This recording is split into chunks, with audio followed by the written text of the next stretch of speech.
Welcome to the Parenting Power Podcast, supporting parents with the real-life tools they need to raise the confident, interdependent people the world needs.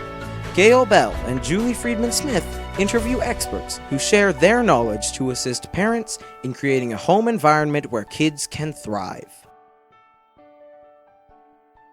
Hello, this is Julie Friedman-Smith. And I'm Gail Bell. We're so glad that you're tuning into our podcast because it gives us a chance to share ideas of experts that are making a difference for parents. Today, we're speaking with Jody Robbins. Jody is an award-winning freelance travel and lifestyle writer who divides her time between Calgary and Canmore, Alberta. This former expat and explorer of over 50 countries is now a regular contributor to the Calgary Herald, Today's Parent, Best Health, and WestJet magazines. Her work has also appeared in the Globe and Mail and on CBC News, where her travel knowledge is put to the test in front of a national audience. When not traveling with her family, Jody can usually be found on outdoor adventures in the Canadian Rockies. Her recently published book, 25 Places in Canada Every Family Should Visit, is a great resource for all families. Gail and I look at it over and over again. So welcome, Jody. It's great to be speaking with you.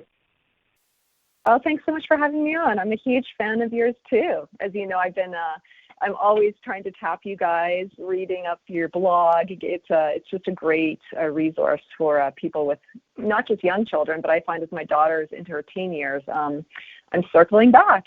Still always needing help. Well, thank you. That's awesome. Well, Jody, we've got a few questions here to ask you to tap your expertise in the area of traveling with families. We know families often think it would be a great idea to go on a holiday with another family.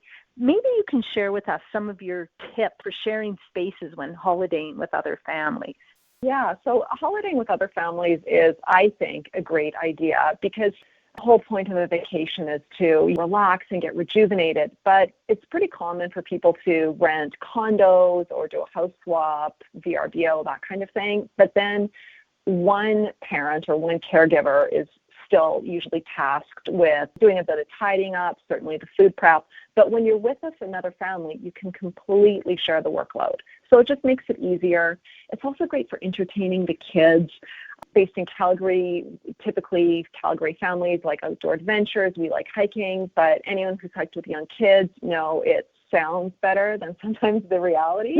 So when you have other kids their age, you can just do more things with them. And I just find it's a more pleasant experience for everyone. But there are a few drawbacks. I think when you're sharing spaces with anyone, there's some things you want to do to mitigate potential conflict. As we often say at Parenting Power, setting people up for success. So just make sure that you communicate clearly on some of those things before.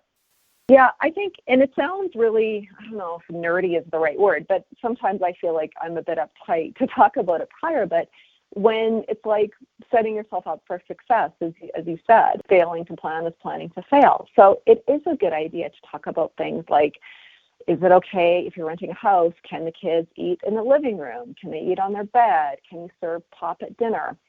I had a girlfriend, she was vacationing with her family, and her brother really chastised her in front of the family because she wouldn't allow her kids to have Coke or Fanta with the meal. And she was really confident, but she just said to him, look, my kid's behavior is affected by it, and I suffer the consequences. Yours may not. This is a rule in our family, and we're keeping it here. It's non-negotiable. You need to back off. So she was able to do that in the moment. Some parents aren't. So I think it's a good idea to talk about that beforehand. Also, actually, this is a recommendation I think I got from Parenting Power, and it was to carve out a slice of time for just your nuclear family. And that gives everyone a chance to have this downtime, to unwind. So my girlfriend, I gave her that tip when she recently rented a house in BC with 3 of her friends from high school. And she told them that well in advance.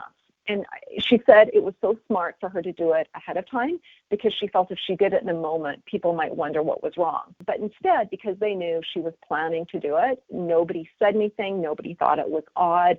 And it was great for her family because her kids did need that downtime. You know, sometimes when you're with a group, you have to go along with what the group wants to do.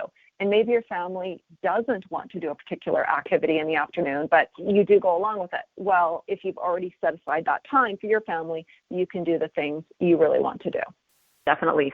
It's great to hear your real life experiences with that. And when you were talking about getting away as a family, sometimes our kids just need downtime when they're playing with other kids on a constant basis. It's like they're all go and they're all energy. And at some point, there just needs to be that piece of quiet. So setting up a time to be away with just your nuclear family allows for just some rebooting time. And then the other thing is if families go off and do their own thing, then they can come back and they've got new information and energy and share with the group.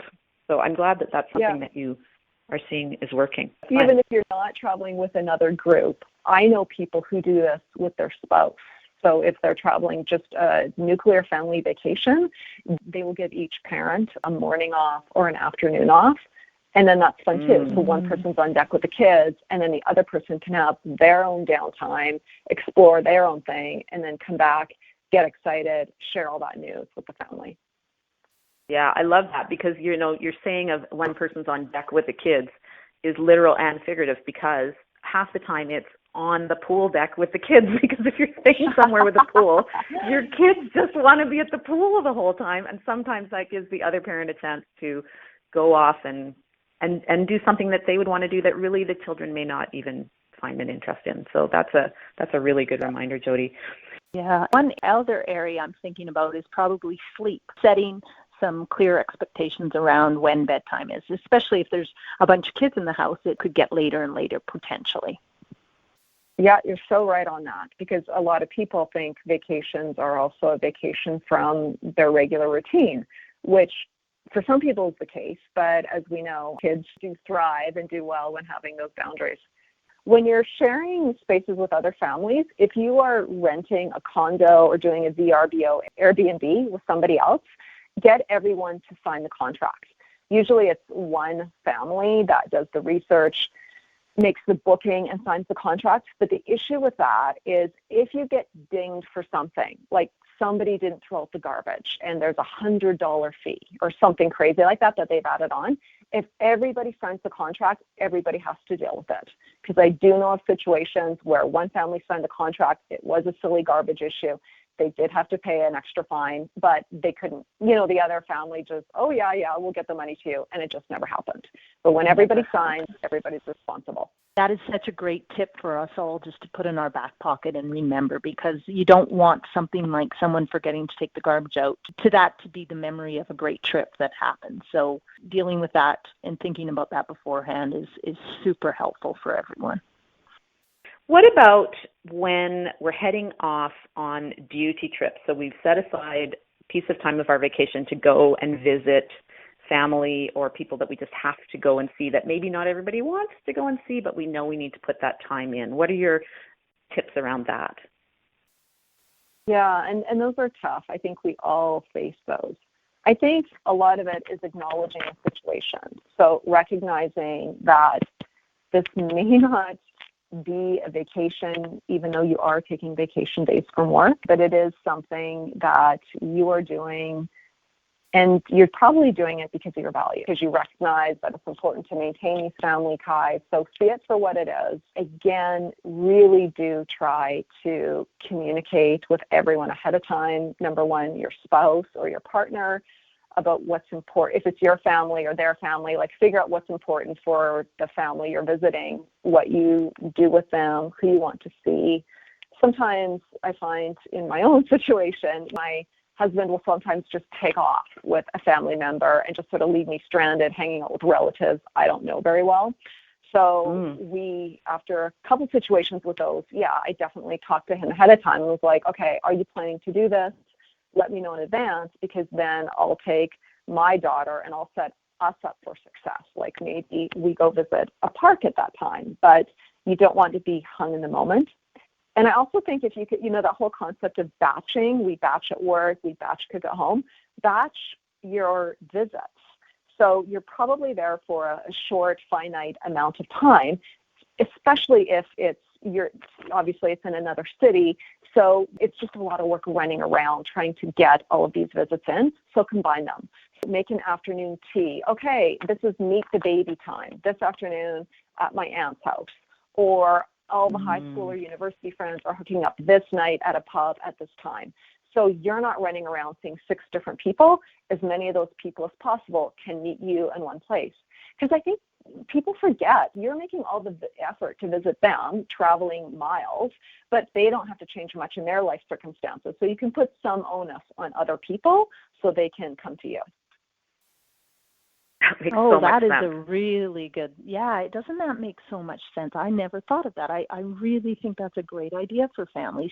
And what you initially said rang a bell in my head, just setting clarity of what's important for that person when you're there. So if you're going to your spouse's parents' home, what's important for them? And it is a short amount of time. So if we get really clear on that, most people, I can't think of anybody who wouldn't then say, okay, I get it now. I didn't know. I know this is important and we can do this as a family. And then sharing that importance with your kids. As I always say, kids are great if we tell them the expectations before we expect them. So that is exactly. super and maybe helpful.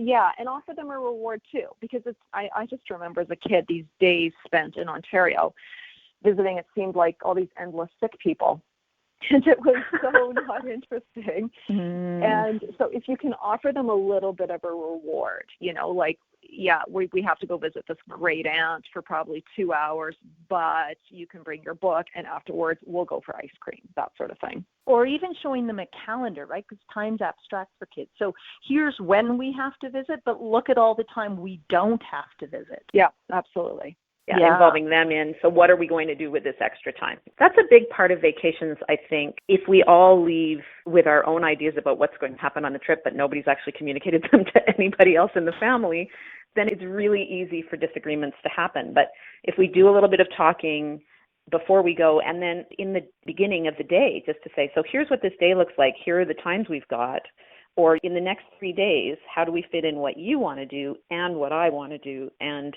do we all need to go together to the same place, or do 2 of us go mini golfing while the other 2 of us go and check out the history museum? So I just keep hearing this communication idea coming back again and again. And Jody, I love that you also tied it to values, because you're right. When we go and visit these people, we are doing it because we believe it's the right thing to do. So if we're going from values, then let's lean on that, and it makes it all a lot clearer. And also think about, does everyone really need to go? Like, say, as we age, our parents are going to, face illness, and it's important to make those trips. So do you really need to lug your family of 4 or 5 when it's a potentially stressful situation? Maybe just the one person connected to that family goes, and everyone else visits another time. Yeah, what we're hearing is there's lots of choices if we take the time to talk about them. We definitely want to touch on this, Jody. Julie and I were both thinking about this. So the road trip, which should be fun and exciting. What strategies do you have for that? Yeah, well, road trips are fun. And I think even when there's disasters, obviously it seems like the season is construction or accident on the Trans-Canada Highway. But Julie, do you remember your story of when there was a shutdown in BC and you guys had those hockey sticks?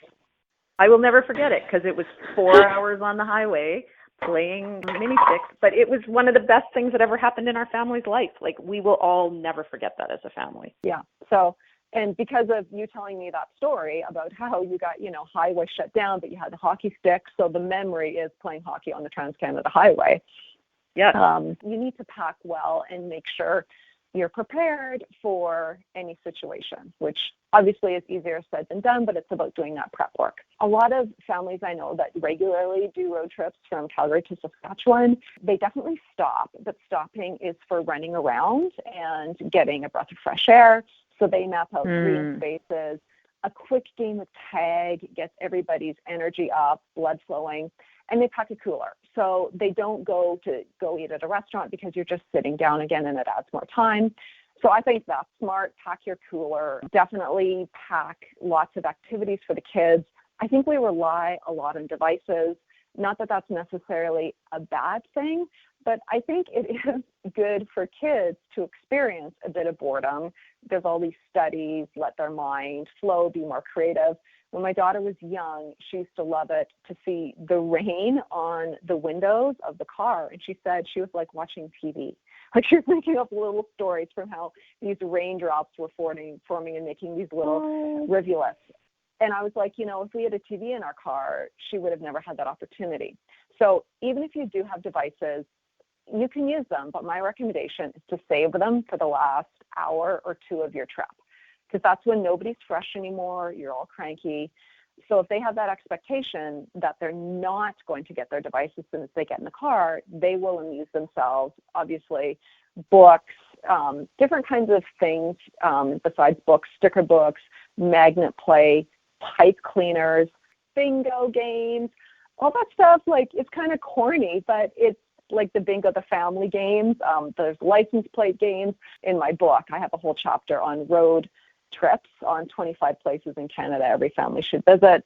So lots of suggestions there. But I think the key is to have these activity bags for kids, hit up the dollar store before you go on your trip, and that way they're excited. And then dole out these little treats and activities once every half hour or so. Don't just give them the bag all at once. Just sort of do a slow reveal, and that will keep them occupied.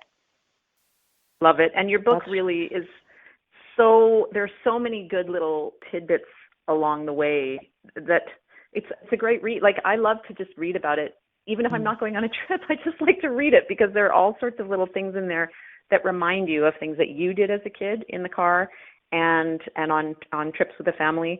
And it's great to kind of visualize into the future the kinds of trips that you want to take with your kids. Speaking with you today, Jody, has been such a treat, and thank you so much for sharing your information with us. If listeners want to find out more information from you, where's the best place for them to follow you? Oh, the best place would be to check out my blog, travelswithbaggage.com. And every week I have a new post that comes out about family travel, lots of suggestions. You can search Jody Robbins on social media. You'll probably find me there too. Lots of different places. And thank you for the opportunity. It's been great. It's been great talking with you.